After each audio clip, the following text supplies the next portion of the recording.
بسم الله الرحمن الرحيم الحمد لله رب العالمين والصلاة والسلام على رسول الله وعلى آله وصحبه أجمعين. اللهم علمنا ما ينفعنا وانفعنا بما علمتنا وزدنا علما. اللهم لا سهل إلا ما جعلته سهلا وأنت تجعل الحزن إذا شئت سهلا. سبحانك لا علم لنا إلا ما علمتنا إنك أنت العليم الحكيم. أسأل الله تبارك وتعالى أن يجعل نياتنا خالصة لوجهه الكريم. Inshallah, we reached up to the second section, الباب الثاني في علم المحمود والمذموم. In the book of knowledge of the Ihya of Imam al-Ghazali, in this summary, we reached up to the second section in the chapter of knowledge, which deals with praiseworthy knowledge and blameworthy knowledge. So we talked about the merit of knowledge, the merit of learning, the merit of teaching. Please keep this structure in your mind so that you'll know how to apply these things in your life. The knowledge that we're learning is something we want to practice. The knowledge that we're learning is something we want to practice. Therefore, we need to have the order of the knowledge well arranged in our minds, not just in the book. So we need to take the knowledge from the pages of the book and put it in our hearts. The scholars, they say, al-ilmu fi sudur la fi sutur. Knowledge is in the hearts, not in the pages of books. We must transfer what we're learning from Imam al-Ghazali to make it a practical reality in our lives. So now, since we talked about the merit and the virtue of knowledge and learning and teaching, now we're going to talk about terms of knowledge that are praiseworthy, al-ilm al-mahmud, and the knowledge that is blameworthy, al-ilm al-madhmoom. Naam, go ahead. Bismillah. Al-Fatiha, al-Ruh Sayyidina al-Imam al-Ghazali. Al-Fatiha.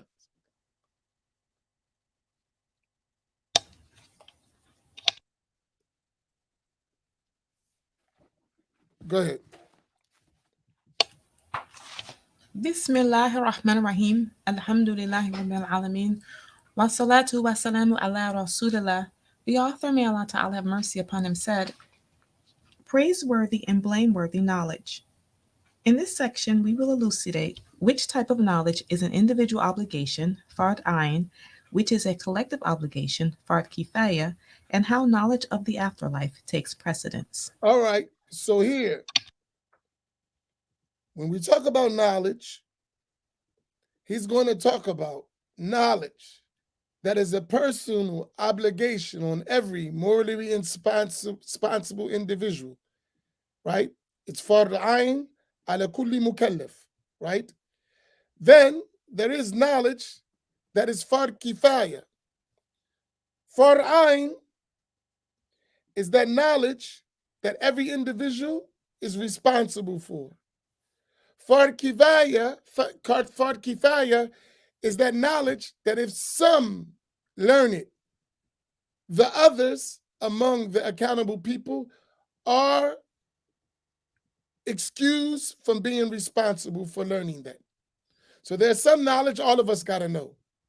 Then there is other knowledge that only a portion of us need to know, and that portion of people learning that knowledge is sufficient for the rest of us. And of both of those knowledges, the merit is that knowledge which leads us to success in the hereafter. Now, go ahead. Elucidation of knowledge, which is an individual obligation. Savants hold different views regarding the knowledge, which savants. What the heck is savants? People? Like somebody very learned, very knowledgeable. Okay, new word, right? New word to my. This is nas, people, meaning the people of knowledge. Okay, go ahead. So on this, we're going to learn some vocabulary words too. At least I am, right? Savants hold different views regarding the knowledge, which is an individual obligation on each Muslim, and are divided on this issue via 20 different and varying standpoints. We should not. Or 20 different groups, right? 20 different groups in relation to what knowledge is a personal obligation on every Muslim. Now, go ahead. We shall not dwell too long here in citing the text of these, but we can sum them up by saying that The each text, group, meaning the details, right? A tafsir, the details of each group. But give them in brief. Go ahead. Give them in brief. but we can sum them up by saying that each group ascribes obligation on the type of knowledge its people deal with. And this Thus, is important. Context. For us, we need to understand context. Back to my scattered thoughts for a brief moment. If we don't learn to take this knowledge and apply it to our context, it's not going to benefit us. Don't use knowledge in someone else's context for something that is not your reality. It's not going to help you. In fact, it may harm you. Learn to use the knowledge of the religion and apply it to your reality. It's very important. That is extremely important. The problem with us in our communities in America is we've learned the deen and we try to apply the deen in someone else's context to our reality, and it has been a disaster. Do you understand what I mean? Does everyone follow me with that? I want to make sure this point is clear.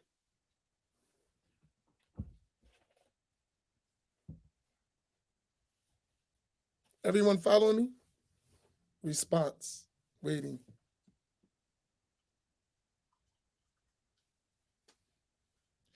While we're studying this, it has to be practical. The ihya is to live, not to just read. Please explain. Okay, quickly. We're learning about this knowledge. Okay, knowledge in of itself is a concept, an idea that takes a practical form when it's applied, right?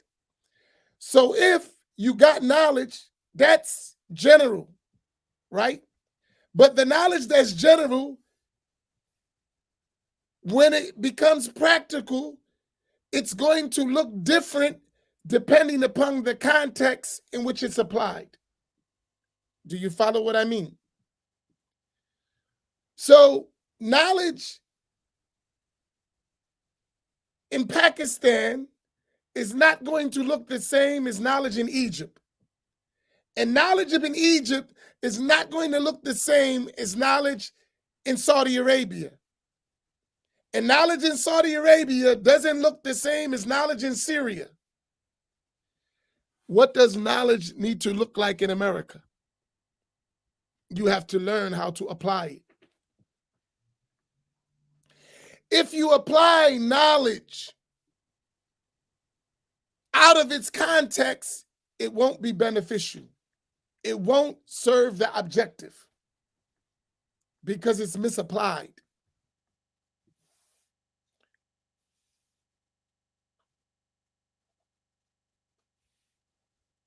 So wisdom is to tell you how to apply knowledge in its proper context. That's the point. So everyone who talks about something, they talk about it within their context, what it fits, right? And we have to learn to do the same.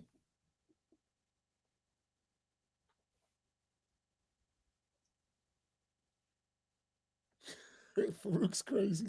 Go ahead. So now it's okay. All right, go ahead. Thus, the theologians Mutakalimun claim that the knowledge which is an individual obligation is theology, ilm al-kalam.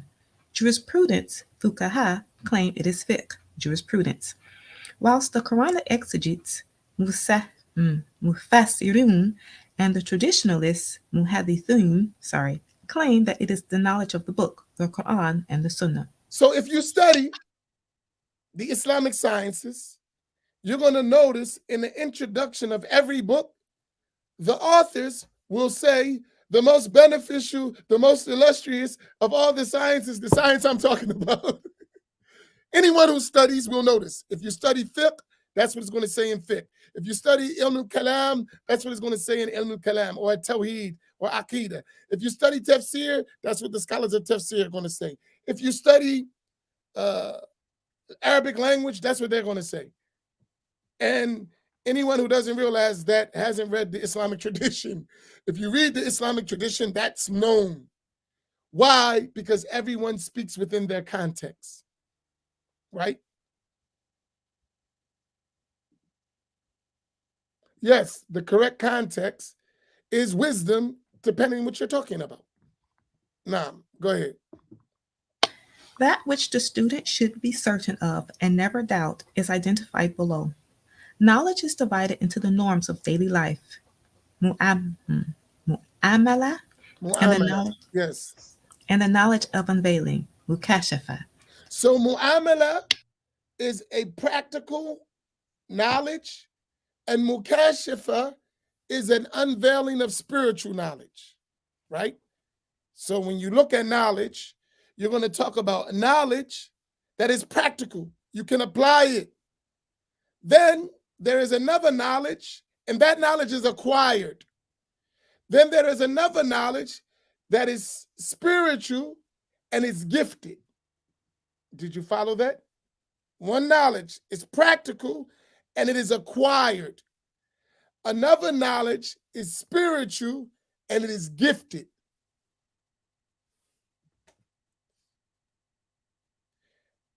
What Imam al-Ghazali is concerned with is the practical knowledge.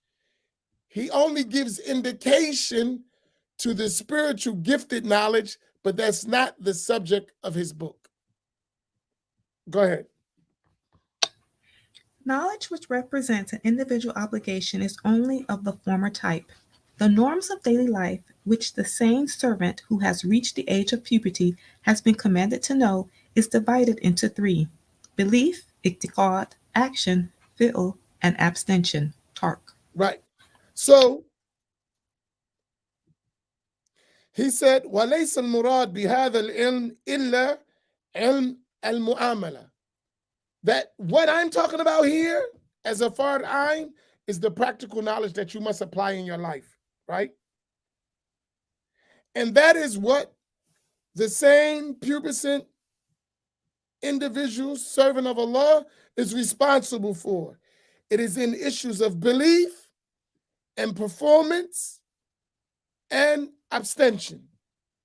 What you believe, what you're ordered to do, and what you're prohibited from falling into, meaning you're ordered to refrain from it, right? It is what you believe, which is the pillar or the foundation, should I say, what you do among the commands and fulfilling them, and what you refrain from in terms of the prohibitions. So this is the reality of a taqwa, right?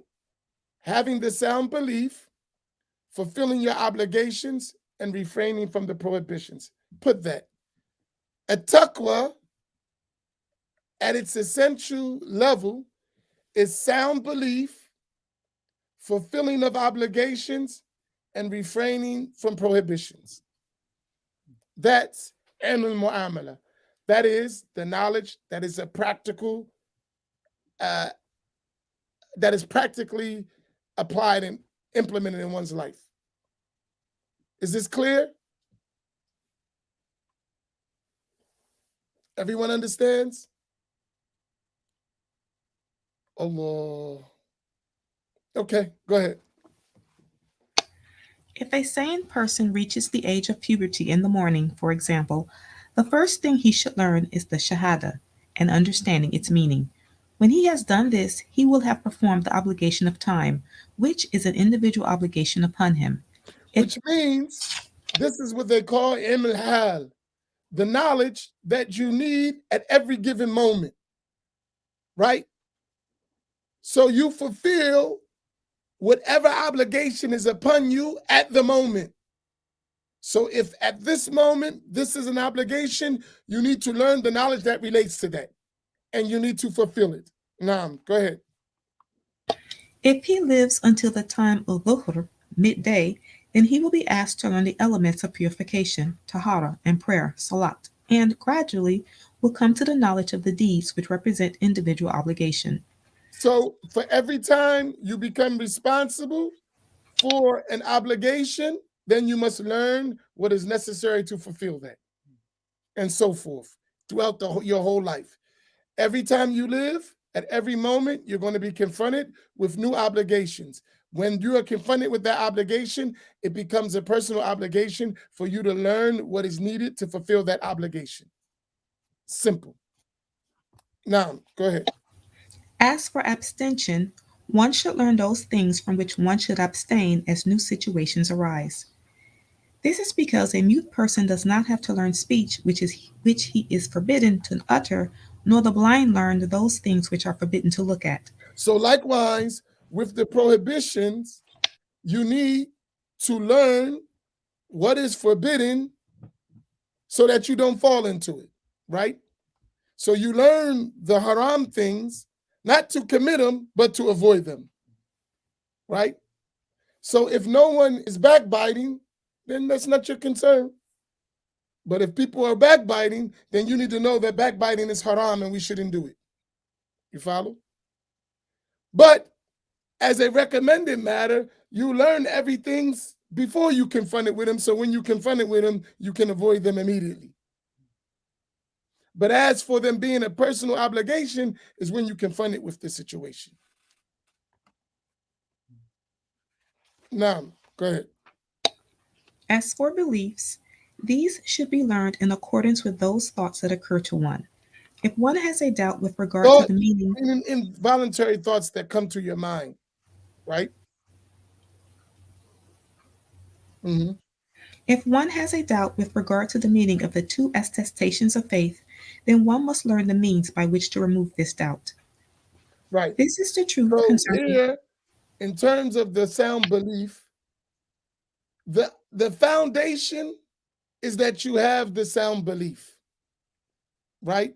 It is not assumed that you don't have the correct belief. The foundation is that you have the correct belief. So you utter the shahada. Then you learn about the meanings. It is not assumed that already you don't have the knowledge of every aspect of the religious knowledge that you need as a personal obligation, because the essence of the nature of the human being is towards the oneness of Allah subhanahu wa ta'ala, which is changed. So there are certain things that you assume that you already know. And when you utter the testification of faith, it is assumed that you already know these things and you believe them. Now, if a doubt comes, then you need to learn what is necessary to remove that doubt. And then there are certain things in the belief that you should know as personal obligations. But you don't need to know the details of those things unless there is a doubt that comes that would only be removed by learning the details. Now, This is the truth concerning knowledge, which is an individual obligation. Its meaning is learning how to perform obligatory acts. Whosoever learns this obligatory knowledge and the timing of its obligatory nature has learnt the knowledge which is an individual obligation. Notice, so what is meant by knowledge of the personal obligation? It's knowledge of how to perform the obligatory deeds that you're obligated with, that Allah ordered you with. You learn how to do them, right? And If you know that there's the obligatory knowledge, the time when it becomes you're responsible for it, then you know the knowledge that's Fard Ain. You know how to do it, you know what to do, and when to do it. You fulfilled your obligation. Now, isn't that simple? Not that complicated, is it? The deen is easy. We make it hard. It's not hard. Not everyone is meant to be a scholar. It's very easy. Very easy. So now, when you go see a new Muslim, stop piling on a bunch of stuff. Let them learn in stages. You got to do this, you got to do this, you got to do this. Learn. What do you have to do? You have to do this right now. Then when you learn this, let's move on to this. Let's move on to this. And gradually, you become knowledgeable of the religion. Now, Elucidation of the knowledge which now is I want to ask you a question before we go. Do we see people acting like this when we teach people? Do we see this type of practice being applied? Or we see excess in making people do more than they need to do, and therefore having them flee from what they have to do? Think about that. We put on people more than they have to do, which puts them in a position to flee from what they have to do. A mistake. Our teachers used to say, whoever seeks knowledge all at once will miss knowledge altogether. Write that down. Put it up, inshallah, so that we can copy it. Whoever seeks knowledge all at once will miss knowledge altogether.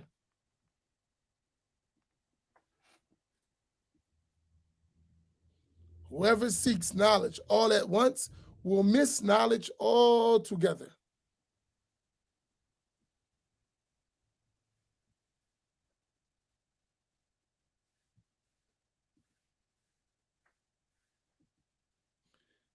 Assalamu alaikum, Na'il.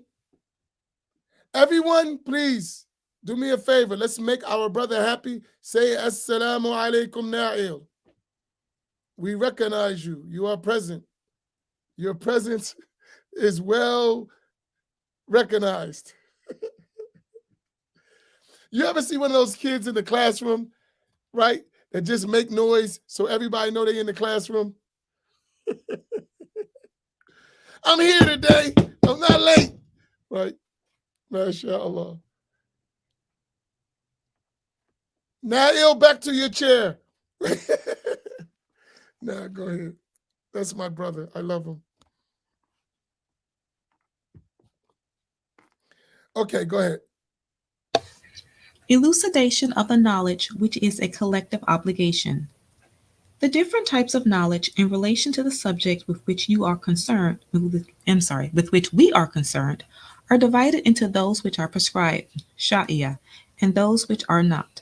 By prescribed, All right, so here, when we're talking about Fard Kifaya, the personal obligation, the communal obligation, there's going to be that which is shar'iyya, right? Wa ghayru shar'iyya, right? It is religious, it relates to the religion. And then the other one has nothing to do with religion, it's maintaining the world, right? So whenever you talk about a communal obligation, there are some religious matters that we got to be concerned with, and there are some worldly matters that we got to be concerned with.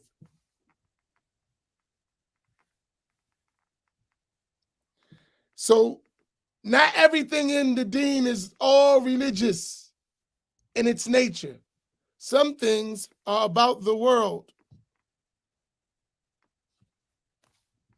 Now, go ahead. By prescribed types of knowledge, I mean those which have been acquired from the Prophet sallallahu alaihi wasallam. Prescribed, listen, Shari means religious, related to the Sharia, right?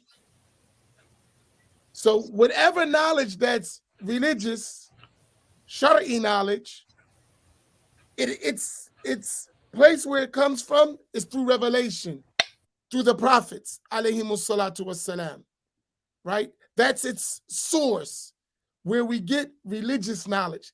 It must come from the direction of revelation through the prophets, alayhimus salatu wassalam. In our terms, the Prophet Muhammad sallallahu alayhi wasallam. Go ahead. These types of knowledge are not acquired by reason, like calculus, nor by experience, like medicine, nor by the faculty of hearing, such as the case with language. So here you have two ways which we learn things religiously, I'm talking about. Either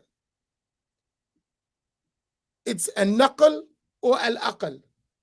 It's by transmitted text through the religion or by reason, intellect. When it comes to religious laws, they are known by an-naql, by transmission. And aql is an evidence of their validity. Follow me. Whenever we learn religious rules, their source is the transmitted text from the Prophet sallallahu alaihi wasallam, which the intellect is an evidence of their validity and truthfulness.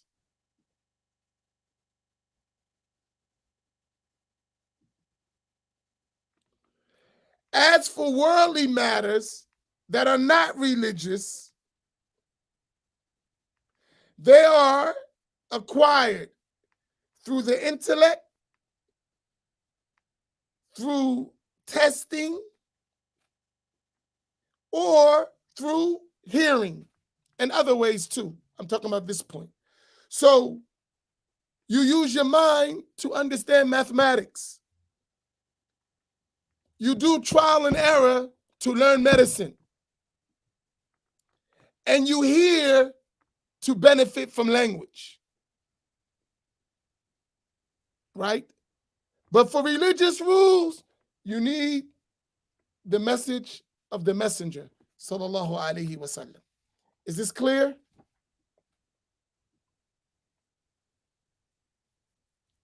Make sure we follow, and we need to follow so we understand. This stuff is extremely important.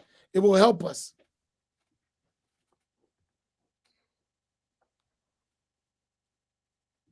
Okay, go ahead.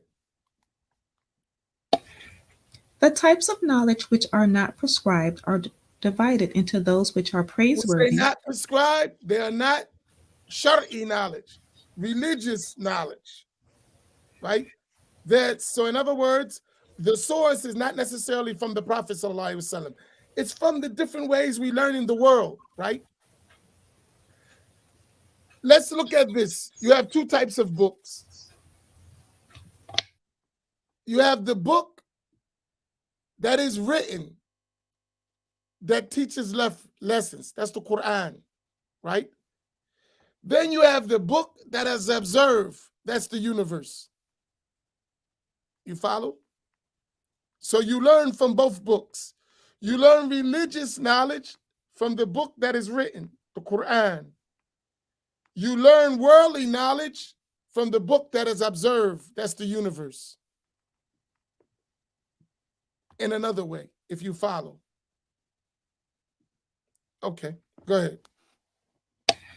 Are divided into those which are praiseworthy, those which are blameworthy, and those which are permissible. So whenever we talk about worldly knowledge, knowledge that is not learned directly from the Prophet sallallahu alaihi wasallam, some of it is praiseworthy, some of it is blameworthy, and then there is that is merely permissible, that is not praiseworthy or blameworthy. Go ahead. That which is praiseworthy relates to worldly affairs, such as medicine and arithmetic. It is also divided into that which is a collective obligation, and that which is a virtuous act, but not an obligation as such. So we're going to stop here and we'll come back. Mark that. We'll come back to that tomorrow because I don't want to take you over the time. And please forgive me for going too long in the scattered thoughts. Some of us are not interested in Black issues. We just want to learn the Ihya. Now, that was a scud, Mr. Naeem, and someone had just landed on their head. Right? I'm just joking. But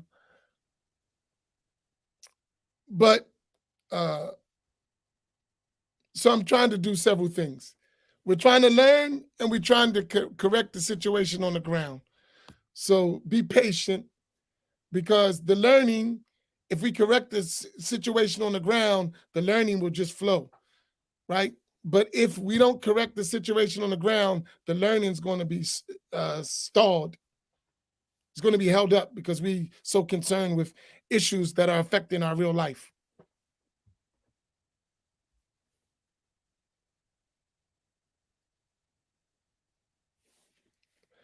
Tell you, any questions, please go forward to what we covered. And we'll stop here. I'm not even reading.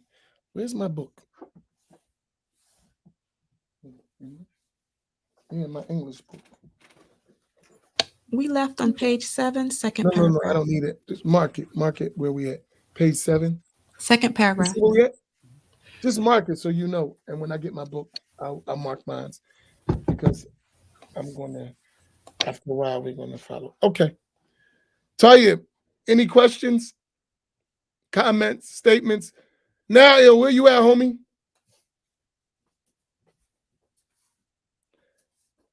Oh, let me give y'all some advice. Seriously, please listen to me. 2 things. I need 2 things, and I keep forgetting. I'm going to get myself in trouble. Number 1, I'll put it several times so y'all follow this. I keep forgetting.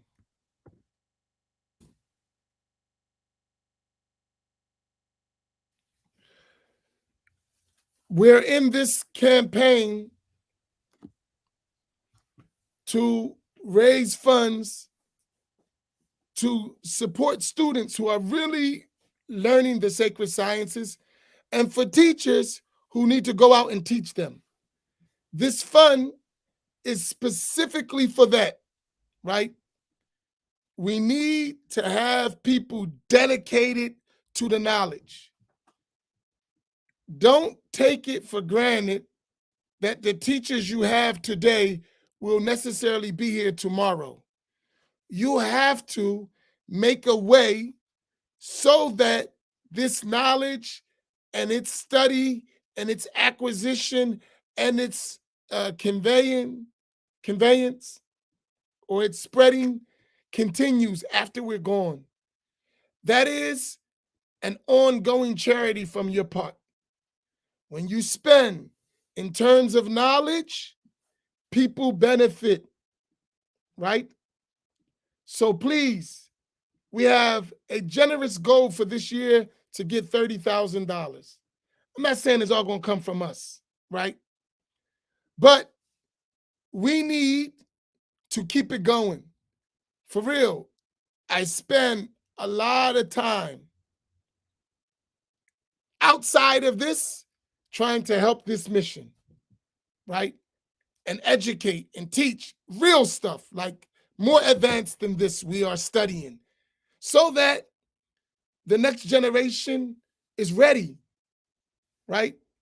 We can't wait till one of us die and then there's a gap and then we say, oh, we don't got no teachers or we don't have any teachers. Now we have to put money to ensure that we keep them. And hopefully they're better than the ones we have. We make dua that they are better than the ones we have. But that's our job. That's our responsibility. That's a fard kifaya. That we have to maintain this, right? So please, if you can't support it, spread it on your pages. Every one of us, spread it on our pages. Even if I can't do anything, but share it and spread it, do that. But if you can do something, don't fall short. And you will get a great reward for what you do, right? The other thing, please, this one is very important. Several of our brothers are in Facebook jail right now.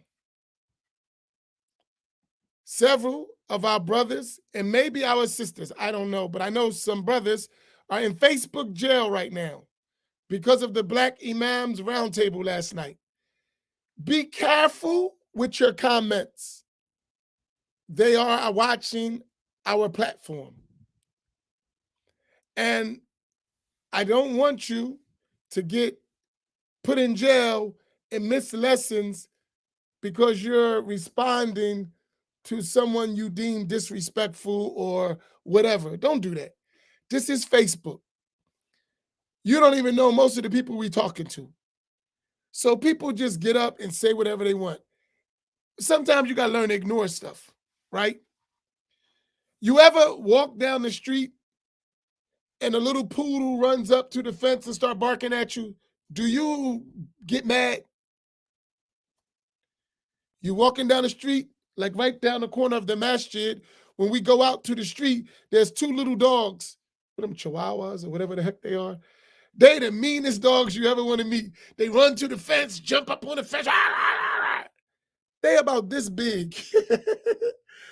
No one's going to worry about them, right? We have the same thing in the chats, right? So, it's a part of the platform. If it gets too irritable, we can always just block them. But someone told me something. A brother told me this because he was always interrupting, right, with some different stuff. What's that called? HHD. What is that called? What is it? HHD or ADHH. What is that? What's them letters? What's that sickness? ADHD. Yeah, ADHD. Right? A brother said to me, because he was like, kept interrupting and kept doing, and I was teaching him even after. I said, pay attention, man. He said, Imam, I got ADHD. I have to do more than one thing to pay you any attention. And I realized that not everybody is bad. He said, I'm not going to pay anything. If I ain't doing something else, I can't pay you no attention. He said, so I need to multitask. Huh? For that?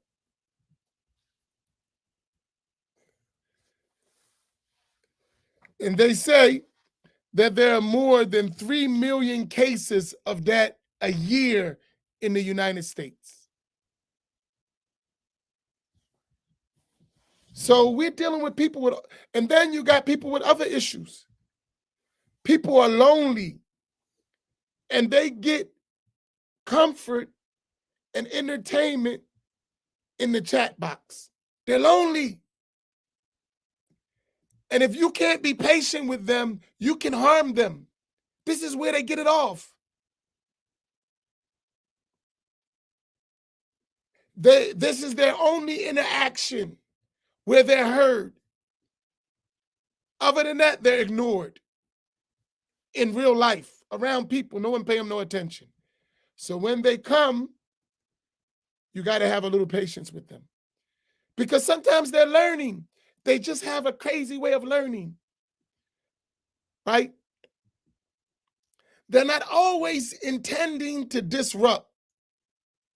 It's their way of engagement. I know it's frustrating. I know it's irritating.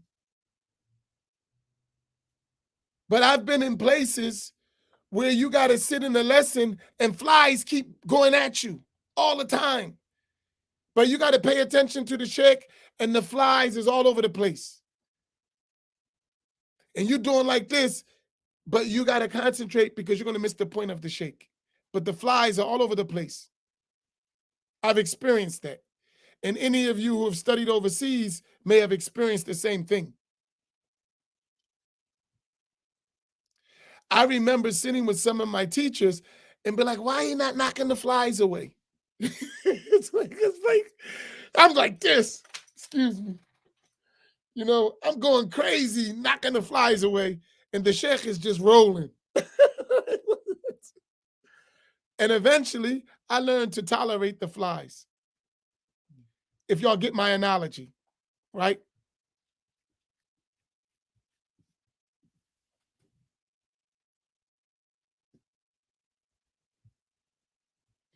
Do y'all follow what I'm saying? So don't get so irritated.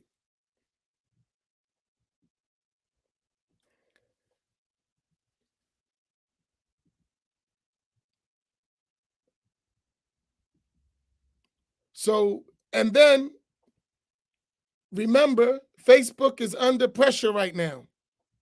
They have a whistleblower and saying that they let harmful things exist. So they're going to crack down. So all of us got to be careful because we don't want to lose what we're doing. There you go. There you go, Fatima. We don't want to lose what we're doing because we're benefiting because they deem us threatening or inciting violence or any of that. Because we Muslim, remember that we be the easiest target. See, we got rid of them. Right? So just like be patient and tone it down a little bit for all of us, including myself, which is going to be extremely difficult because as you can see, I like to mix it up. That's my nature. But I even got to tone it down a little bit, right? And yesterday, some of our brothers got put in jail, Facebook jail. So let's just chill, relax. And one of my elders sent me a message early this morning. Yo, calm down. They starting to knock people off because of the content. And you gotta remember, while you talking about I'll see you, some people take that stuff serious and they're afraid and they'll go to the authorities and say you're threatening them. So be careful, right?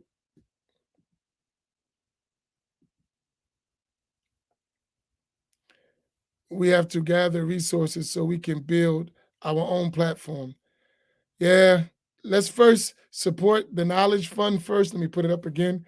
Then maybe we can move to the next level of building our own platforms. Let's build more students and teachers first, right? Then hopefully, if we can prove to be successful doing that, we can build more platforms. Y'all with me?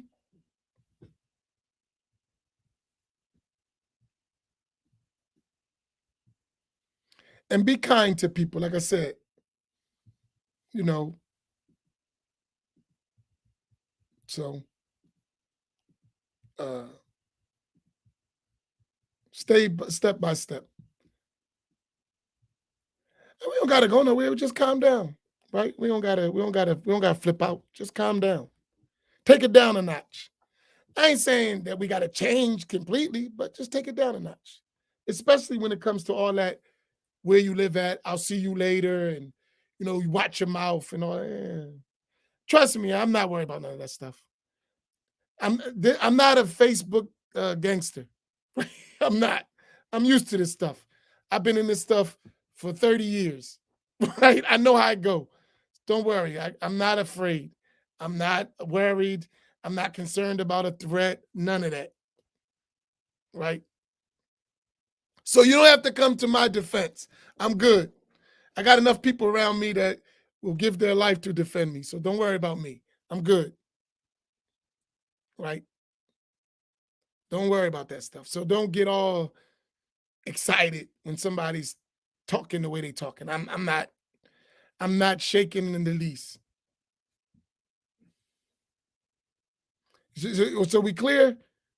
So let's be on our good behavior with our guests. And really, like, we trying to help people. We ain't trying to harm nobody. Even if sometimes it sounds kind of harsh, it all comes from a good place. Right? It all comes from a good place. Seriously.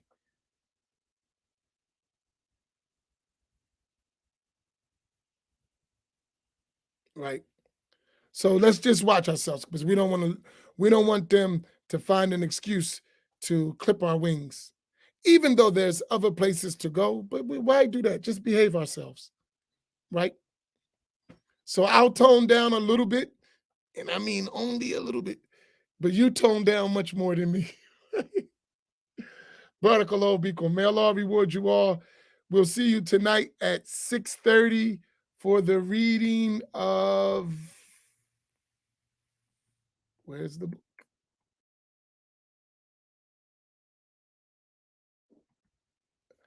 Ahl Sunnah, the Asharis, and we will be starting in the next day or two. I think, are we close to Rabi al-Awwal? Are we in it yet? How much long we got? Close any day now, right? If not today. I ain't been following. You don't know? Offhand? Come on up.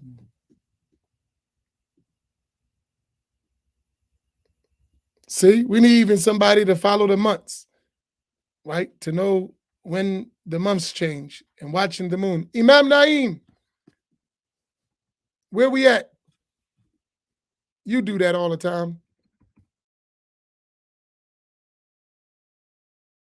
No. Are we, today's the 29th? Okay. So within the next day or two, we'll be starting a book as well, another book, which is Muhammad al-Insan al-Kamil, sallallahu alayhi wasallam. So we're going to be doing this book as well.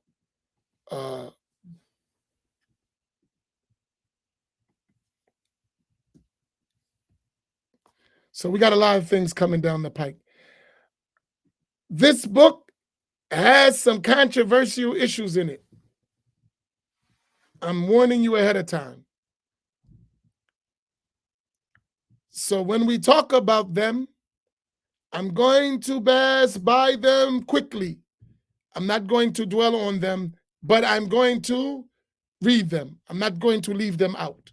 I don't do that, because that is what the author, his position is, and that's his position. And I respect him as a scholar, and I respect his difference of opinion with others. But there are some issues that he mentioned that are very controversial. And I'll discuss it in very brief, but go, move. Sure, you accept? Move. I'm talking to my sheikh. I have my sheikh right here with me, just in case somebody want to pick on me. I got my encyclopedia of Islamic knowledge right next to me. Right, sheikh? Wait a minute. You want to be famous or not famous? Which one? All right. Not yet. Inshallah, within this week. I just been busy. I couldn't get any more. Inshallah, coming soon. Just be patient. By next week. We're not going to be that further ahead. And whatever you miss, you can get. And be patient till we get the books, because also the books support the students and teachers and keeping things going, and the masjid. So get the book from us, inshallah. Just be patient.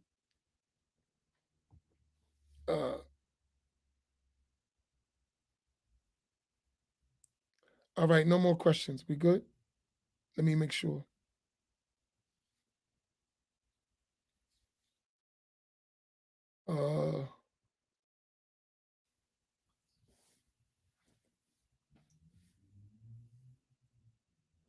Okay, we don't got it. No questions. That's it. Okay, inshallah, tabaraka wa ta'ala. Please, I repent again. We really need to push this, and I've been getting a lot of pushback for not pushing this enough. Please, push, share, right? With us, if you don't push, share, push, we will just sit by and then later say why we don't have. So we have to push. Please, push.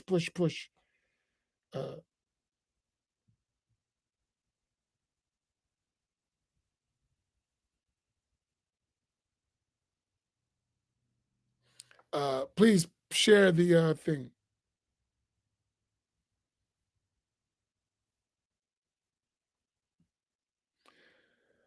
I mean, we're gonna get flack. I'm gonna get flack from the book. Don't worry about it. I'm good. I can handle that. But we'll see the issues we cover. But that's balance. You know what I mean? You got to find balance. That's all. Don't worry about it. We'll talk about it when we come to it, inshallah. Barakallahu bikum wa sallallahu ala Sayyidina Muhammad wa ala alihi wa sahbihi ajma'in. Assalamu alaikum wa rahmatullahi ta'ala wa barakatuh.